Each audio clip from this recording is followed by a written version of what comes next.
how do you kind of see those traits in like a work life? Like what's the difference between them, or how can they show in a person? Yep. So a person with a high degree of independence really enjoys working autonomously.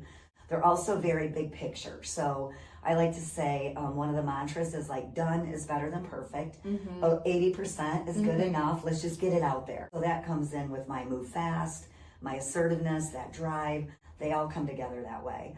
But someone with a high column 7 independent nature definitely sees the world through a macro lens, not a micro lens. Okay. Where if you go to the other side of this trait, the more structured, these are the individuals that really want to know the ground rules. They want to know how's success going to be measured? How are we going to get from point A to point B?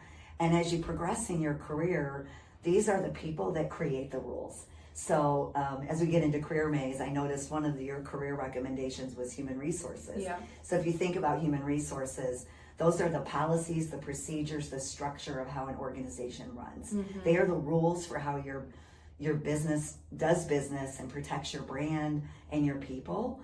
And so that is a high column 8, high structured job where I'm in sales. I'm out front going out and drumming up business for the Omnia group.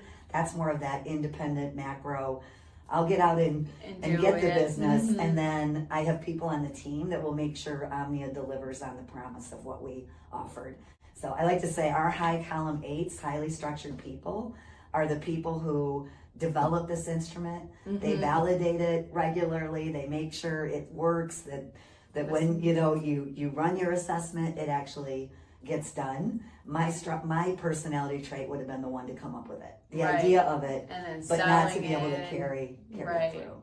No, that makes a lot of sense, and I think you explained it excellently, like how it can show in different people and like in a different company, and like the positions like HR or like sales, like just the people are wired to work differently in different positions and all of that. So that makes a lot of sense.